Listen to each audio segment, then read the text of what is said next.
अनुसूचियाँ। तो अनुसूचियों के बारे में हम चर्चा कर लेते हैं। अनुसूचियाँ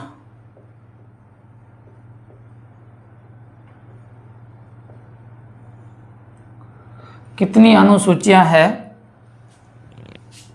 मूल संविधान में कितनी थी, वर्तमान में कितनी है,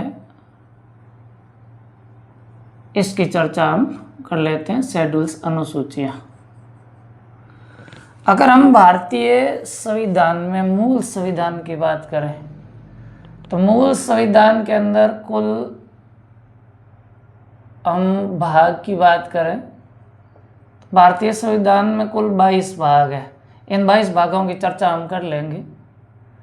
अनुसूचियाँ की बात करें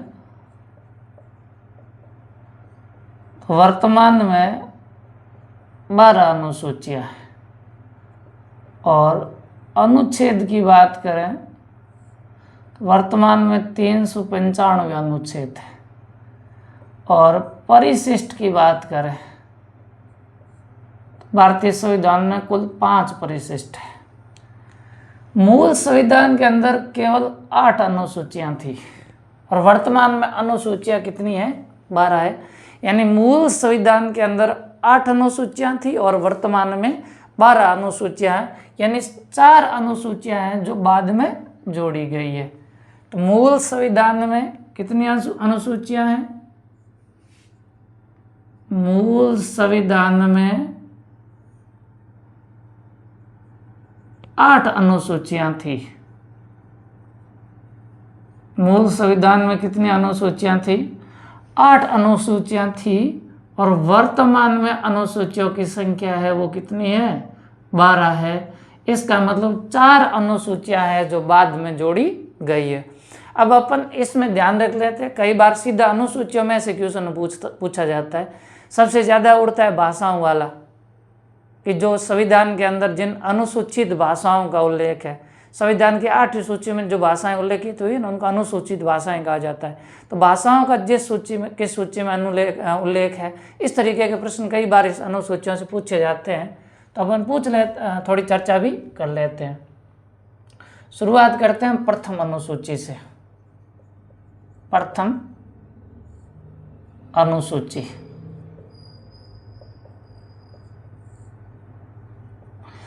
प्रथम अनुसूची में भारत के राज्य क्षेत्र, भारत के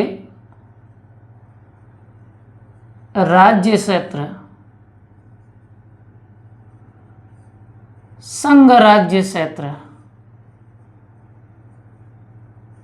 यानी प्रथम अनुसूची में भारत के राज्य क्षेत्र और संघ राज्य क्षेत्र का उल्लेख है।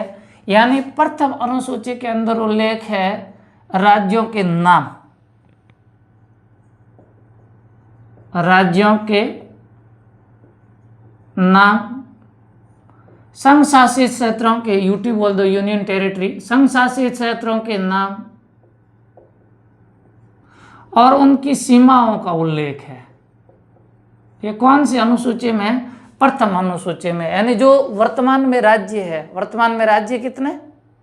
28 राज्य वर्तमान में, 29 नहीं है, यह धारण। वर्तमान में राज्यों की संख्या कितनी है? 28 राज्य है। जम्मू कश्मीर राज्य था लेकिन 2019 में जम्मू कश्मीर को राज्य की श्रेणी से हटा दिया गया और वर्तमान में जम्मू कश्मीर को संघ शासित क्षेत्र बना दिया गया। तो राज्यों की संख्या 28 से घट करके कितनी हो गई?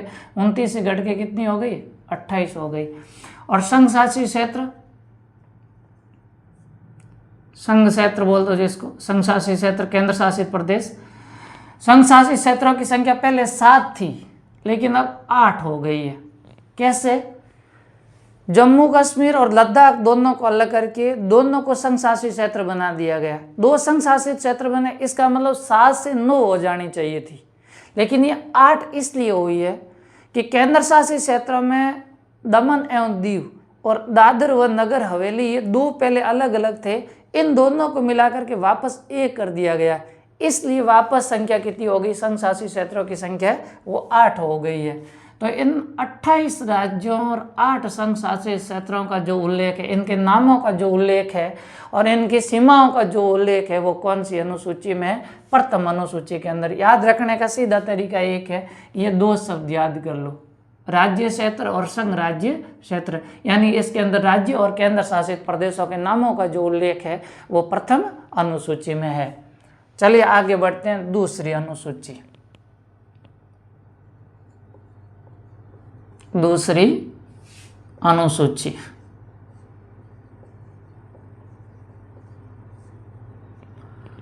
दूसरी अनुसूची के अंदर संवैधानिक पदाधिकारियों के वेतन एवं भत्ते का उल्लेख है। संवैधानिक पदाधिकारियों को दिए जाने वाले वेतन एवं भत्ते का जो उल्लेख है वो कौन सी अनुसूची में? दूसरी अनुसूची में है। यानी जितने भी संवैधानिक पदाधिकारी है जो संवैधानिक रूप से पद ग्रहण करते हैं उन सभी के वेतन और भत्ते का जो उल्लेख है, जैसे राष्ट्रपति है, प्रधानमंत्री है, केंद्रीय मंत्री परिषद के मंत्री है, राज्य मंत्री परिषद के मंत्री है, सीएजी है, ये सभी जितने भी संवैधानिक पदाधिकारी है, इन सभी संवैधानिक पदाधिकारियों के वेतन और भत्ते का उल्लेख है वो कौन सी अनुसूची में है? दूसरी अनुसूची में।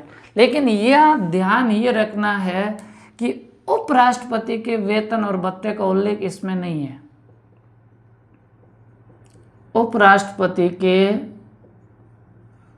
वेतन व भत्तों का उल्लेख दूसरी अनुसूची में उल्लेख इसमें नहीं है। इसका कारण एक ये है कि उपराष्ट्रपति को जो भी वेतन और भत्ते मिलते हैं वो उपराष्ट्रपति पद के लिए उनको वेतन और भत्ते नहीं मिलते हैं। उपराष्ट्रपति को जो भी वेतन और भत्ते मिलते हैं वो मिलते हैं राज्यसभा के सभापति के तौर पे। तो दूसरी अनुसूची में राज्यसभा के सभापति के तौर पे जो वेतन और भत्ते मिलते हैं उनका तो उल्लेख है, लेकिन सीधे तरीके से कहीं भी उपराष्ट्रपति के वेतन और भत्तों का उल्लेख दूसरी अनुसूची में नहीं है। कारण क्या समझ में आ गया कि उपराष्ट्रपति को जो वेतन और भत्ते मिलते हैं वो किसके रूप में मिलते हैं? राज्यसभा के सभापति के तौर पे मिलते हैं, और इसलिए इसके अंदर उपराष्ट्रपति के वेतन और भत्तों का उल्लेख दूसरी अनुसूची में नहीं है। आगे बढ़ते हैं तीसरी अनुसूची की ओर। तीसरी अनुसूची संवैधानिक पदाधिकारियों द्वारा ली जाने वाली शपथ के प्रारूप का उल्लेख है। शपथ के प्रारूप का जो उल्लेख है वो कौन सी अनुसूची में है? तीसरी अनुसूची में है। याद रखने का सरल तरीका ये, दूसरी को सिर्फ वेतन और भत्ते के नाम से याद रख लो और तीसरी को सिर्फ शपथ के नाम से याद रख लो। जो भी संवैधानिक पदाधिकारी है उन संवैधानिक पदाधिकारियों को ली जाने वाली शपथ है, उस शपथ के प्रारूप का उल्लेख किसके अंदर है? तीसरी अनुसूची के अंदर है। लेकिन ध्यान रखना इसके अंदर 3 व्यक्तियों के शपथ के प्रारूप का उल्लेख नहीं है। 3 कौन कौन से? एक राष्ट्रपति के द्वारा जो ली जाने वाली शपथ है, राष्ट्रपति के शपथ का प्रारूप तीसरी अनुसूची में नहीं है। दूसरा उपराष्ट्रपति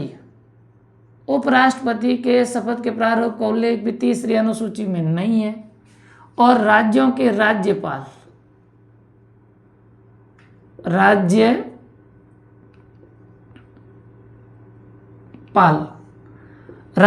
के द्वारा ली जाने वाली शपथ के प्रारूप का उल्लेख भी तीसरी अनुसूची में नहीं है। इनका प्रारूप अलग से दिया गया है। अगर राष्ट्रपति के शपथ के प्रारूप की बात करें तो राष्ट्रपति अनुच्छेद 60 के तहत शपथ लेता है। तो राष्ट्रपति के शपथ का जो प्रारूप है वो अनुच्छेद 60 में दे रखा है। उपराष्ट्रपति जो शपथ लेता है, उपराष्ट्रपति के शपथ का जो प्रारूप है वो अनुच्छेद 69 में दे रखा है। और राज्यपाल जो शपथ लेते हैं उनका जो प्रारूप है वो अनुच्छेद 159 में दे रखा है। तो इन 3 व्यक्तियों को छोड़ दिया जाए। राष्ट्रपति के वेतन का जो शपथ है उसका प्रारूप अनुच्छेद 60 में, उपराष्ट्रपति के शपथ का प्रारूप अनुच्छेद 69 में और राज्यपाल के शपथ का प्रारूप अनुच्छेद 159 में। तो इन तीनों के शपथ के प्रारूप का उल्लेख तीसरी अनुसूची में नहीं है। और बाकी का जो शपथ है उसका प्रारूप है वो कौन सी अनुसूची में लिखा हुआ है? तीसरी अनुसूची में लिखा हुआ है। चौथी अनुसूची की ओर बढ़ते हैं। चौथी अनुसूची, चौथी अनुसूची में राज्यसभा में राज्यों के स्थानों का आवंटन है। राज्यसभा में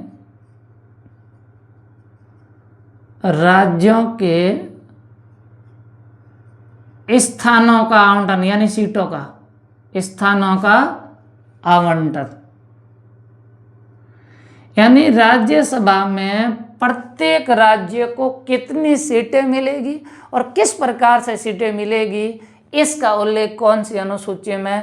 चौथी अनुसूची में है। चौथी अनुसूची में राज्यों को, राज्यसभा में राज्यों को जो प्रतिनिधित्व दिया गया है वो प्रतिनिधित्व किसके आधार पर दिया गया है? जनसंख्या के आधार पर दिया गया है। जिस राज्य की जनसंख्या ज़्यादा होगी उसका प्रतिनिधित्व ज़्यादा होगा। जैसे उत्तर प्रदेश की जनसंख्या ज़्यादा है तो सीधा मानते हैं कि उत्तर प्रदेश का राज्यसभा में प्रतिनिधित्व की जो स्थान है वो ज़्यादा होंगे। सिक्किम की कम है तो सिक्किम के कम स्थान होंगे। राज्यसभा में राज्यों के स्थानों के आवंटन का आधार जनसंख्या है। जनसंख्या के आधार पर स्थानों का आवंटन किया गया और स्थानों के आवंटन का उल्लेख है वो भारतीय संविधान की कौन सी अनुसूची में है? भारतीय संविधान की चौथी अनुसूची में। लेकिन यहाँ एक चीज और ध्यान रखना है, राज्यसभा में 12 सदस्य मनोनीत होते हैं। राज्यसभा में 12 सदस्य मनोनीत होते हैं और इन मनोनीत सदस्यों का उल्लेख इसमें नहीं है। इनका उल्लेख नहीं है।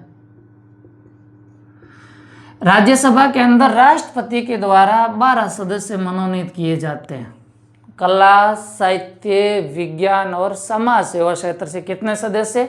12 सदस्य मनोनीत किए जाते हैं। और ये याद होगा अपन ने पीछे लिखा कि ये जो 12 सदस्य मनोनीत करने की जो प्रक्रिया है ये आयरलैंड के संविधान से ली गई है। राज्यसभा के अंदर 12 सदस्य मनोनीत होंगे, ये प्रावधान किस देश से लिया गया? आयरलैंड से लिया गया। इन मनोनीत सदस्यों का उल्लेख भारतीय संविधान की चौथी अनुसूची में नहीं है। यानी ये मनोनीत सदस्य है, इनका उल्लेख चौथी अनुसूची में नहीं है। आगे बढ़ते हैं 5वीं अनुसूची की ओर। प्रथम हो गई, दूसरी हो गई, तीसरी, चौथी और 5वीं अनुसूची की ओर बढ़ते हैं। 5वीं अनुसूची, अनुसूचित क्षेत्रों के प्रशासन का उल्लेख, प्रशासन और नियंत्रण दोनों का उल्लेख 5वीं अनुसूची में। अनुसूचित क्षेत्रों के प्रशासन यानी उनकी व्यवस्था कैसे चलेगी, प्रशासन एवं नियंत्रण का उल्लेख कौन सी अनुसूची में है? 5वीं अनुसूची में है, जिसको अपन ट्राइबल एरिया बोलते हैं। वह कोई भी क्षेत्र अनुसूचित होगा या नहीं होगा यह शक्ति होती है राष्ट्रपति के पास। किसी भी क्षेत्र को अनुसूचित क्षेत्र घोषित करने की शक्ति किसके पास होती है? राष्ट्रपति के पास होती है। 2018 के अंदर राजस्थान में अनुसूचित क्षेत्रों का जो विस्तार किया गया किसके द्वारा किया गया था? राष्ट्रपति के द्वारा किया गया था। तो अनुसूचित क्षेत्रों के प्रशासन और उनके नियंत्रण दोनों का उल्लेख भारतीय संविधान की कौन सी अनुसूची में है? 5वीं अनुसूची के अंदर है। बढ़ते हैं 6ठी अनुसूची की ओर। भारतीय संविधान की 6ठी अनुसूची। 6ठी अनुसूची के अंदर राज्यों के नाम दे रखे हैं। असम, मेघालय, मिजोरम और त्रिपुरा के जनजातीय क्षेत्रों का प्रशासन, जनजातीय क्षेत्रों का प्रशासन। इन क्षेत्रों के अंदर जो विशेष जनजातीय क्षेत्र है, इन क्षेत्रों का प्रशासन किस प्रकार से चलेगा, इसका उल्लेख कौन सी अनुसूची में, इसका उल्लेख है वो 6ठी अनुसूची में। इन राज्यों के क्रमशः नाम याद रख लेना। ये बेयर एक्ट में भी, मूल संविधान में भी इस तरीके से क्रमशः दे रखे, असम, मेघालय, मिजोरम और त्रिपुरा। इन क्षेत्रों के जनजातीय क्षेत्रों के प्रशासन का उल्लेख है वो कौन सी अनुसूची में है, 6ठी अनुसूची के अंदर इनका उल्लेख है।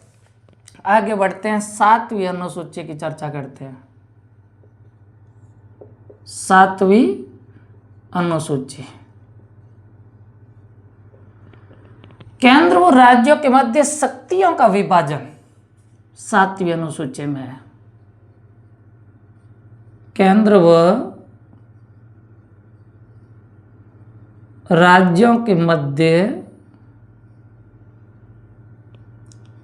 शक्तियों का विभाजन कौन सी अनुसूची में है, 7वीं अनुसूची में। केंद्र और राज्यों के मध्य शक्तियों का विभाजन। अपन ने अनुच्छेदों की चर्चा के अंदर एक अनुच्छेद की विशेष चर्चा की थी, अनुच्छेद 246। और इस भारतीय संविधान के अनुच्छेद 246 के अंदर 3 सूचियां दी गई थी, संघ सूची, राज्य सूची और समवर्ती सूची। जब आगे संघात्मक शासन व्यवस्था आएगी तो अपन शक्ति विभाजन को पढ़ेंगे, उस समय अपन इन सूचियों की विस्तृत व्याख्या कर लेंगे। ये अनुच्छेद 246 जो भारतीय संविधान की कौन सी अनुसूची, 7वीं अनुसूची से संबंधित है, ये केंद्र और राज्यों के मध्य क्या करता है, शक्तियों का विभाजन करता है। और ये शक्तियों को कितने सूचियों में बांट देता है, 3 सूचियों में बांट देता है, संघ सूची, राज्य सूची और समवर्ती सूची। इसमें अवशेष शक्तियां एक और आती है जिनका उल्लेख भारतीय संविधान के अनुच्छेद 248 में है, उनका अलग से उल्लेख हुआ है। तो संघ सूची, समवर्ती सूची और राज्य सूची 8वीं क्लास से पढ़ते आ रहे हैं। संघ सूची के अंदर प्रारंभ में विषयों की संख्या कितनी है, 97। राज्य सूची में कितनी है, 66। और समवर्ती सूची में कितनी है, 47, 47 है। परिवर्तन ये हुआ कि संघ सूची के अंदर 5 विषय हटा दिए गए और राज्य सूची को 5 विषय दे दिए गए 42वें संविधान संशोधन के द्वारा।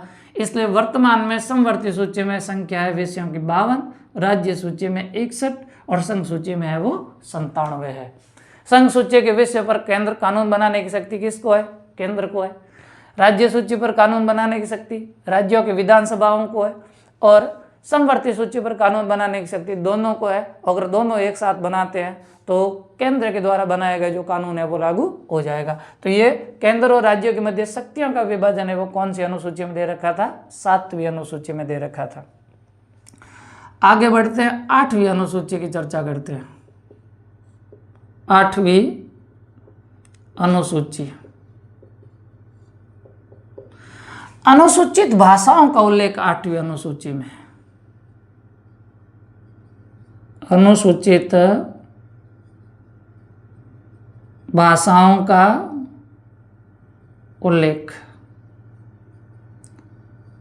एक बार सवाल पूछा गया, अनुसूचित भाषाओं की संख्या कितनी है। तो अनुसूचित भाषाएं वे भाषाएं हैं जो भारतीय संविधान की कौन सी अनुसूची में दी गई, 8वीं अनुसूची में दी गई है। तो अनुसूचित भाषाओं का उल्लेख है वो 8वीं अनुसूची में।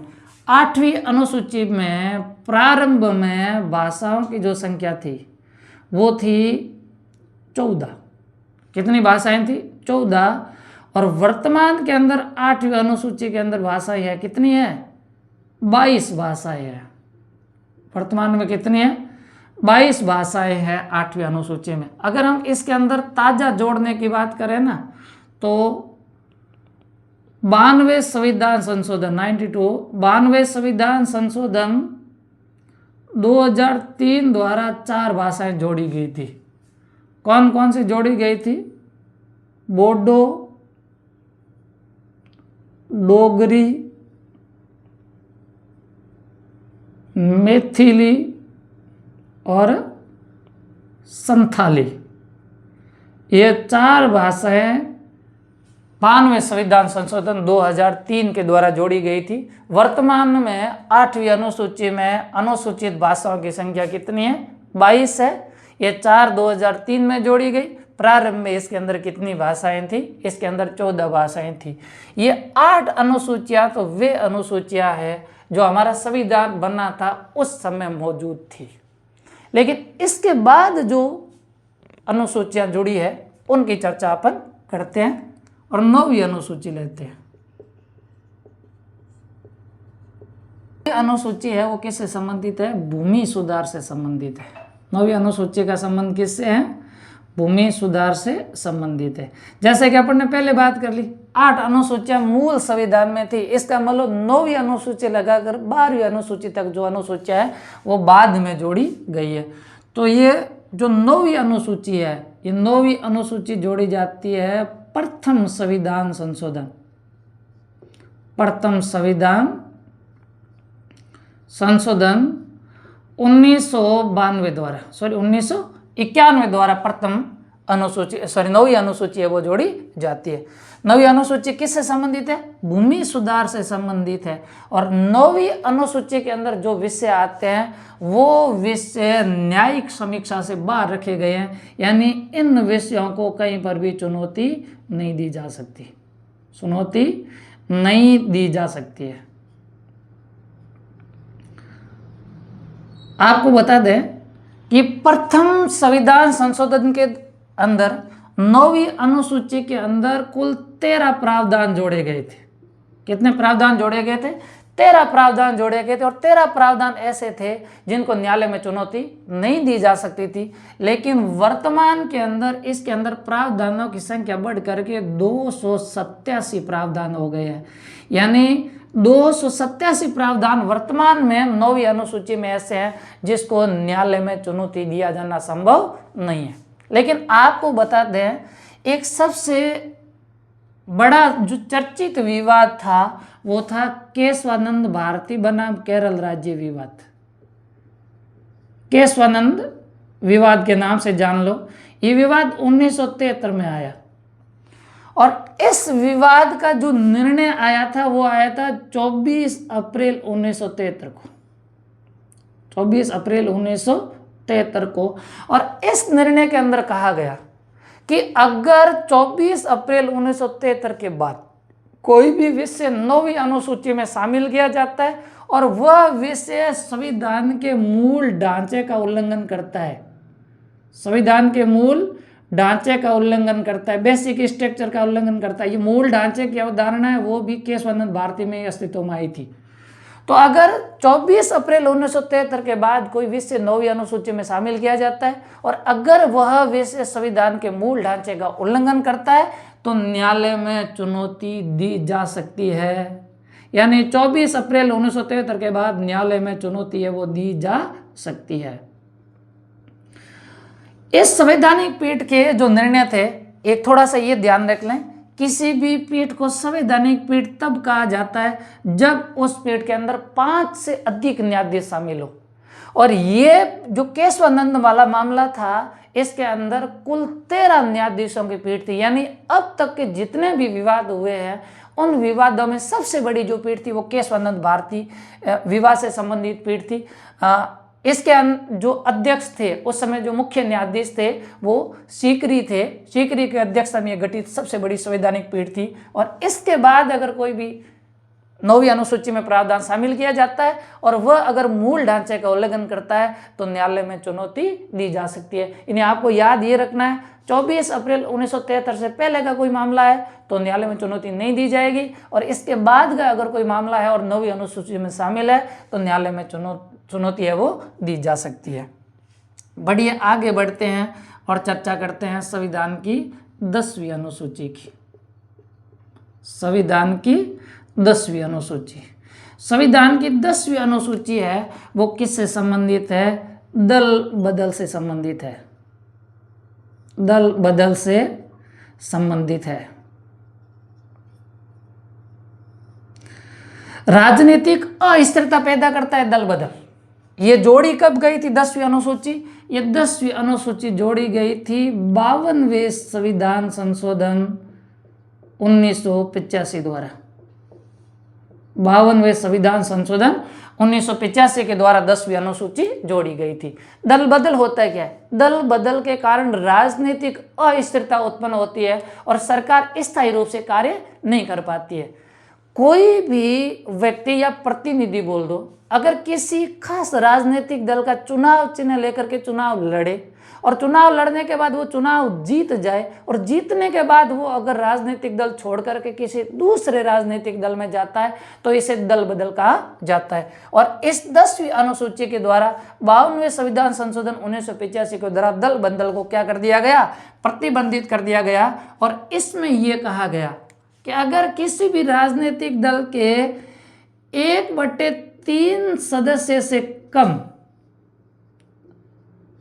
अगर राजनीतिक दल को छोड़ करके दूसरे राजनीतिक दल में जाते हैं तो वो दल बदल के अंदर आएगा और उनकी सदस्यता है वो समाप्त हो जाएगी। लेकिन उस राजनीतिक दल के 1/3 से अधिक सदस्य अगर वो राजनीतिक दल छोड़ करके दूसरे में जाते हैं तो इसे दल बदल नहीं माना जाएगा। इससे और समस्या खड़ी होगी। पहले तो कम जा रहे थे, लेकिन अब तो 1/3 से अधिक सदस्य जाना शुरू हो गए। इसलिए फिर से संविधान में संशोधन हुआ। 51वां संविधान संशोधन 2003। 51वां संविधान संशोधन 2003 ये अटल बिहारी वाजपेयी के कार्यकाल में हुआ 2003 के अंदर। और ये प्रावधान किया गया कि अगर किसी भी राजनीतिक दल के 2/3 से कम सदस्य राजनीतिक दल छोड़ करके जाते हैं तो ये दल बदल की श्रेणी में आएगा और उनकी सदस्यता समाप्त हो जाएगी। अगर 2/3 से अधिक सदस्य राजनीतिक दल छोड़ करके जाते हैं तो ये दल बदल की श्रेणी में नहीं आएगा, ये विलय माना जाएगा और उनकी सदस्यता है वो समाप्त नहीं होगी। यानी 10वीं अनुसूची है वो किससे संबंधित है? दल बदल से संबंधित है। आइए आगे बढ़ते हैं 11वीं अनुसूची।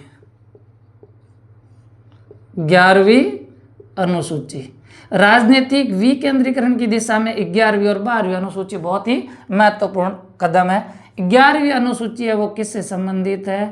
पंचायती राज से संबंधित है।